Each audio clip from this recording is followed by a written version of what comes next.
A. My hero isn't very famous, but she ought to be. She's Mary Anning, who was only 12 years old and from a poor family when she made an amazing discovery.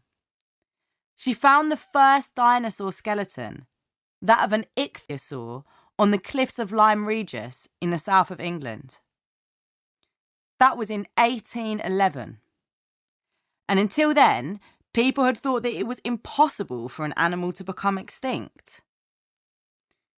Because she was a woman and didn't have enough money for a proper education, she wasn't able to take part properly in the scientific community of the time.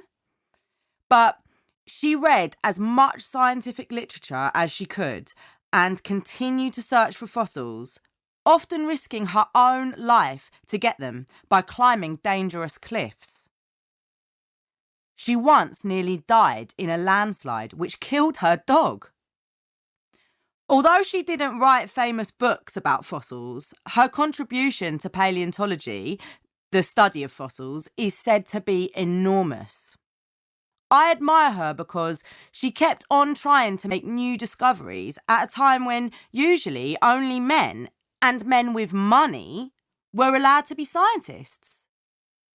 After her death, the writer Charles Dickens said that the carpenter's daughter has won a name for herself and has deserved to win it. B. My hero is Kailash Satyarthi, who has been campaigning against child slavery for years. He is from India and first became aware of the problem of children working when he was 6 and noticed that a boy younger than himself had to spend all day polishing shoes and was unable to go to school.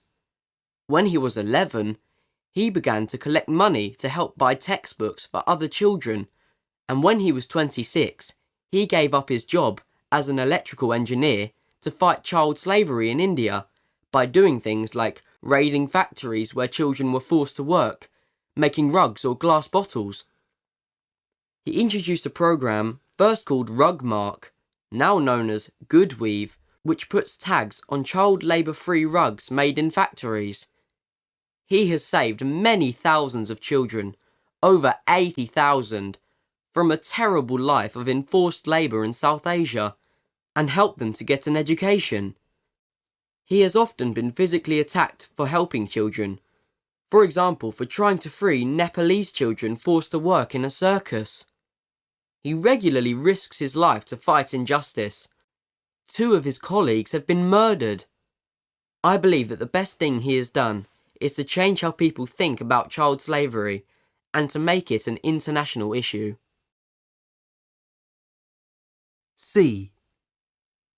I'm really interested in ecology, and my hero, or heroine, is Rachel Carson, because she first got people thinking about the way we humans are causing permanent damage to the Earth's ecosystems.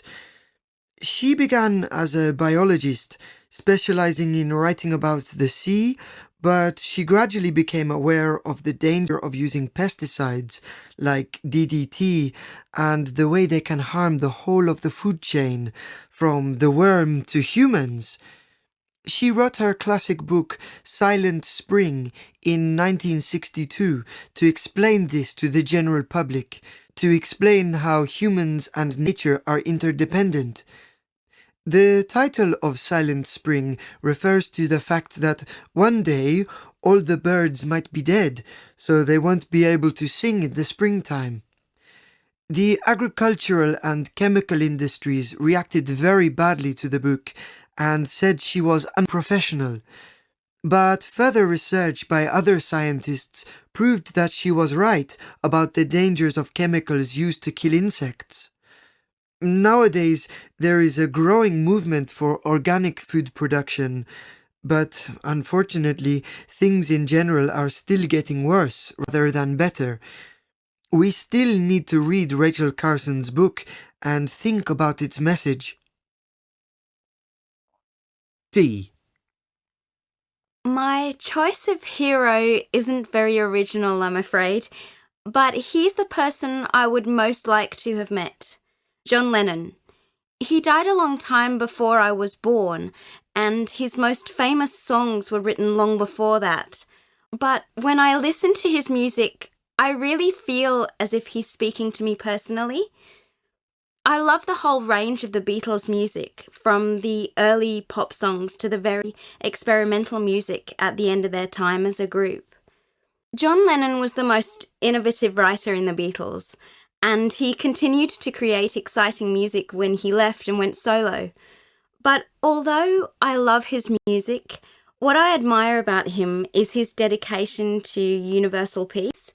It's amazing that the song Imagine, written in 1971, is still incredibly popular after all this time.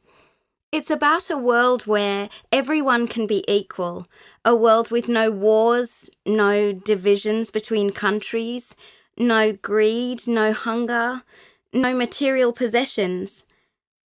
I'd like to meet him because he was a lifelong rebel. And although he could be a difficult person, he was original, clever, and funny. It was awful that he was killed in 1980 when he was only 40. I wonder what he would be doing if he was still alive now. This recording was brought to you by the British Council. To find others like it, visit www.britishcouncil.org/Learn English Teens.